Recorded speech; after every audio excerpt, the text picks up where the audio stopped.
Bonjour tout le monde, on se retrouve pour mon 8e mois de grossesse et je pense que ce sera la dernière vidéo que je vais vous faire du suivi mensuel de grossesse, tout simplement parce que je n'irai pas au bout du 9e mois, je serai déclenchée avant. Là ça fait donc une semaine que j'ai déjà terminé mon 8e mois, je suis donc dans mon 9e et je me suis dit qu'il était grand temps que je vous fasse cette vidéo parce que l'accouchement va venir assez rapidement, donc si je veux pas prendre trop de retard, il va falloir que je vous la sorte. Donc comme habituellement, je vais vous raconter un petit peu les symptômes que j'ai eu. Donc les coups de jus dans le vagin, ça ne m'a pas quitté. Mal au niveau du pubis également. Donc en fait tout ça c'est bien ligamentaire. Ou alors bébé vient appuyer sur le col, ce qui n'est pas très agréable. Et ça m'arrive d'autant plus quand je suis debout, quand j'ai beaucoup marché, notamment quand je fais mes courses ou quand je fais mon ménage. Ça me rappelle un petit peu à l'ordre, mais c'est normal, rien d'inquiétant, c'est juste très désagréable. À ce 8e mois, alors déjà que j'avais très envie de faire pipi habituellement, mais ça s'est encore plus accentué. Ouais, je vais très souvent aux toilettes. Et la fatigue aussi, je dors énormément. Mais c'est aussi parce qu'en fait, avec la dermatose gravidique que j'ai, malheureusement, je passe des nuits très courtes, très fragmentées. Du coup, je dors beaucoup la journée pour essayer de rattraper le retard que j'ai pris. Ce qui a été accentué aussi, c'est le fait d'avoir les odeurs en fait. J'ai vraiment le côté olfactif qui est revenu comme au début de ma grossesse. Je ressens encore beaucoup de choses. Il y a de nouveau des odeurs qui viennent me dégoûter, enfin dégoûter c'est un grand mot, qui viennent on va dire me gêner, des odeurs de cuisson, des odeurs dans la rue, des odeurs de parfum un petit peu trop fort. Voilà, ça au 8e mois c'est revenu. Et un autre symptôme qui a aussi pris de l'ampleur, c'est les remontées acides. Je prends toujours le Gaviscon qui fait vraiment bien son effet, mais malheureusement qui ne dure plus assez longtemps. Et il m'arrive d'en prendre un petit peu plus que 2, donc 3 voire 4 grand maximum dans la journée parce que malheureusement ça ne suffit plus et j'ai remarqué que ça m'arrivait d'autant plus quand j'étais allongée. Au niveau de mes envies alimentaires, au 8e mois, j'ai eu une énorme envie de manger des fruits. Donc je vous avais dit au 7e mois que c'était les pommes, ça n'a pas changé. Mais maintenant c'est vraiment tous les fruits, j'ai envie de manger... Alors il y a un truc que j'adore me faire, c'est un bol framboise banane. J'adore ça, j'en raffole. Malheureusement les framboises elles sont pas trop données actuellement, mais ouais, je me fais des petits kiffs de temps en temps. D'ailleurs j'ai initié Jean à ce plaisir culinaire et il le partage avec grand plaisir avec moi. J'ai eu quoi d'autre? Les glaces. J'ai beaucoup envie de glaces, que ce soit des glaces à l'eau, que ce soit des... Je me mange des gros bacs carte d'or, citron meringué, tout ça à moi toute seule. C'est pas bien, mais cela dit, au 8e mois là j'ai pas pris trop de poids. Je sais pas pourquoi, je me stabilise, mon ventre ne grossit plus trop d'ailleurs. Mais bébé elle va très bien. Ouais, donc les glaces, les crèmes glacées aussi, enfin j'ai vraiment envie de glace actuellement. Un nouveau symptôme que j'ai eu, c'est la rétention d'eau. Alors j'en ai dans les doigts, dans les mains. Au début ça a commencé en fait par des fourmillements. Je me disais mais tiens mince c'est bizarre, j'ai des fourmis dans les pieds, j'ai des fourmis dans les mains. Pourtant j'ai pas l'impression d'avoir coupé la circulation de mon sang ou... Enfin bref, vous savez des fois quand vous vous mettez dans une position assez longtemps, après quand vous reprenez une autre position ça vous fait des fourmis, mais là c'était pas du tout le cas. Et en fait, après ça s'est mis à gonfler et on m'a expliqué que c'était la rétention d'eau. Donc j'en fais depuis le 8e mois, donc dans les pieds, dans les chevilles, les mollets et les mains, surtout les doigts. Donc je ne porte pas beaucoup de bagues habituellement, ça va.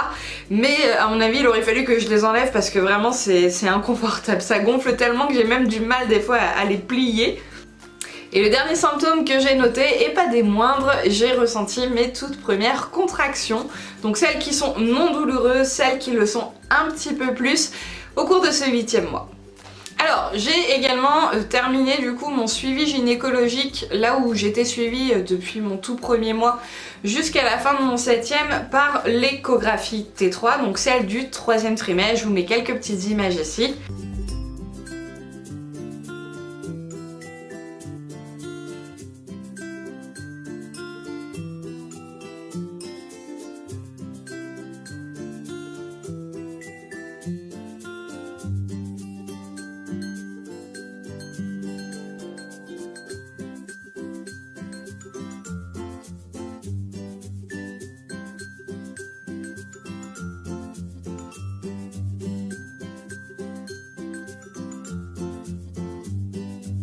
Tout va bien, voilà, bébé grandit bien, il est dans les courbes, pas de soucis particuliers de croissance, pas de soucis morphologiques, enfin vraiment tout va bien. Donc sur ce plan-là, on est rassuré avec Jean. Et en fait, je vous explique, donc j'ai terminé ces fameux 7 premiers mois là où j'étais suivie avant, et mon 8e mois ainsi que mon 9e, mais j'aurai pas de rendez-vous du 9e mois pour le coup, je les passe dans un centre hospitalier là où je me suis inscrite à la maternité, parce que tout simplement j'ai décidé de changer en fait.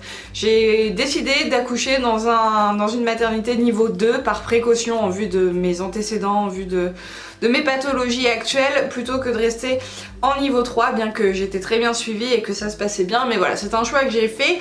Donc du coup j'ai terminé mes examens, mon suivi avec la T3, et j'ai commencé au 8e mois les cours de préparation à l'accouchement. Donc pour le moment j'en ai eu que 2, y compris la visite de la maternité, et j'ai également eu une autre échographie, donc avec la gynécologue qui me suit du coup maintenant dans le nouvel endroit où je suis suivie. Donc c'est celle qui normalement devrait m'accoucher, aider des sages-femmes bien entendu, et du coup elle m'a reconfirmé que bébé allait bien, que tout était dans la norme niveau croissance, tout ça. Donc voilà, tout va bien à ce niveau-là. C'est super de passer une grossesse comme ça où bébé de A à Z, il n'y a aucun souci, tout va bien.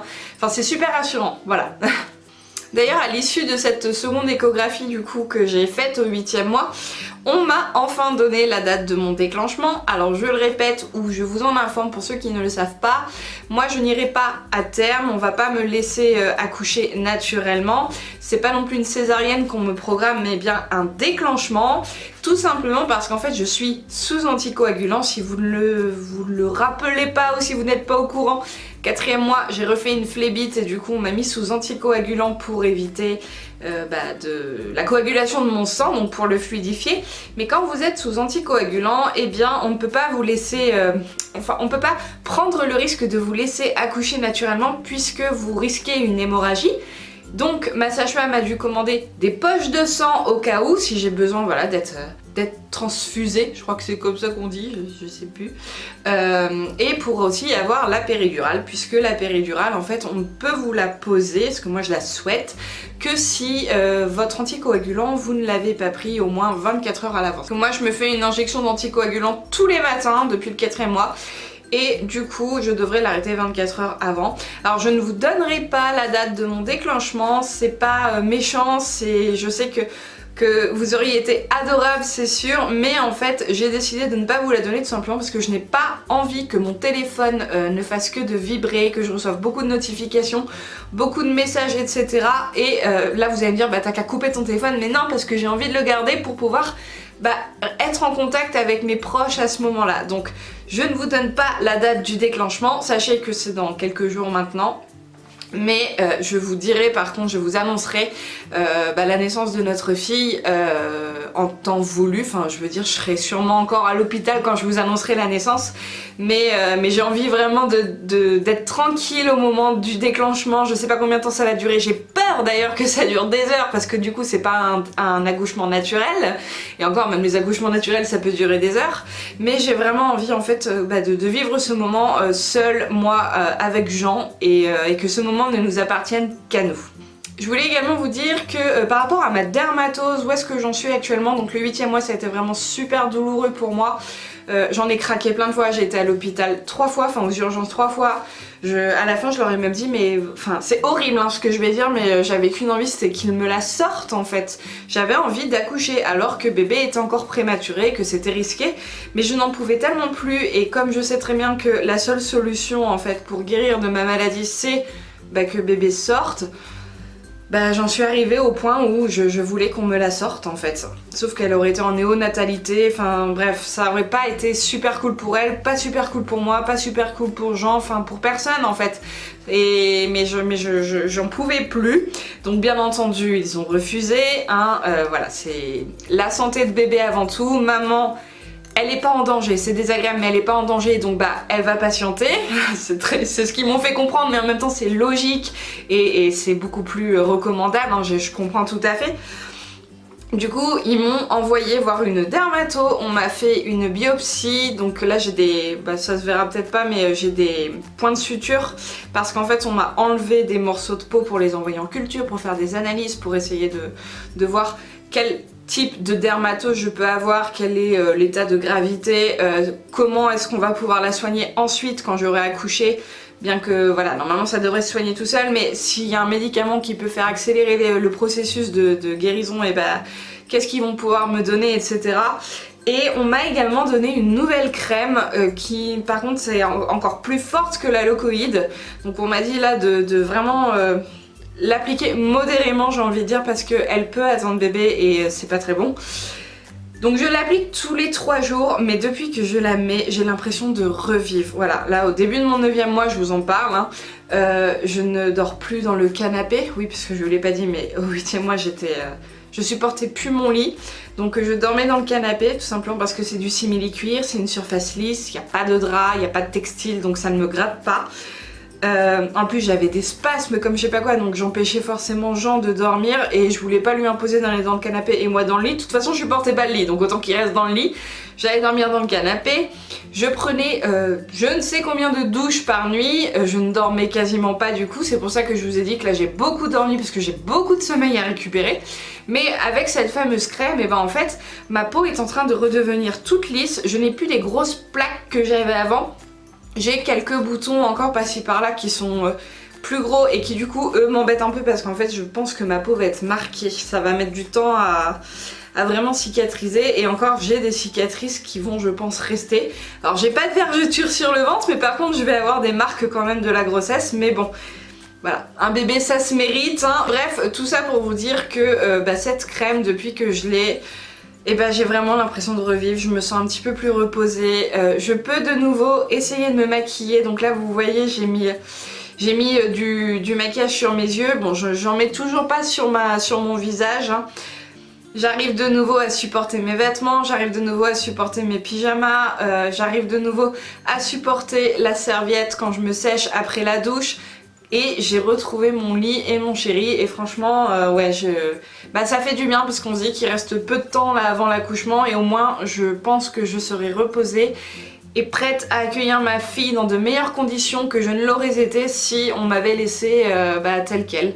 Alors c'est pas de la faute du milieu hospitalier où je suis suivie, c'est pas de la faute de la maternité, c'est au-delà de leurs compétences. Heureusement j'ai vu une dermato qui m'a proposé une autre solution qui n'empêche pas les gratouilles certes mais qui me permet de revivre parce que c'est quand même un gros soulagement. Je me gratte quand même moins qu'avant, j'ai plus les spasmes, j'ai plus les cris, j'arrive à dormir, je suis plus obligée d'être sous Zatarax pour dormir la nuit. Enfin franchement c'est un pur bonheur et je tenais à vous le partager parce que c'est quand même une super nouvelle et autant finir sur un point positif quoi, ces derniers mois de grossesse, parce que en soi il faut aussi que je vous le dise, mis à part ma fameuse phlébite que j'ai fait au 4e mois, le fait que j'ai perdu 2 dents et la fameuse dermatose, j'ai quand même beaucoup de chance parce que ma grossesse je la vis bien, enfin je veux dire j'ai pas un énorme ventre, j'ai pas mal au dos, je n'ai jamais vomi, j'ai eu des nausées certes mais je n'ai jamais vomi.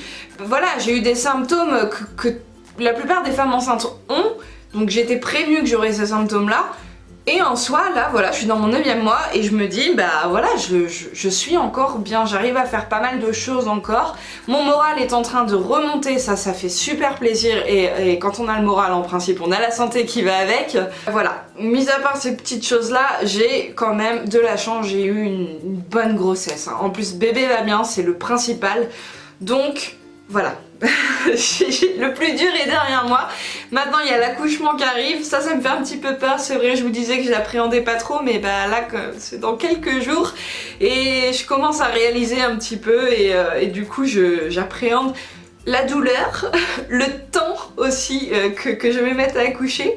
J'appréhende aussi comment Jean va se comporter parce que lui qui est pas patient pour un sou, ça risque d'être compliqué pour lui, je pense, mais au fond, ça sera que du bonheur à la fin et je souhaite que tout se passe bien, que moi j'aille bien, que bébé aille bien, que la nouvelle vie commence de façon merveilleuse et magique et comme une naissance ça doit se passer quoi.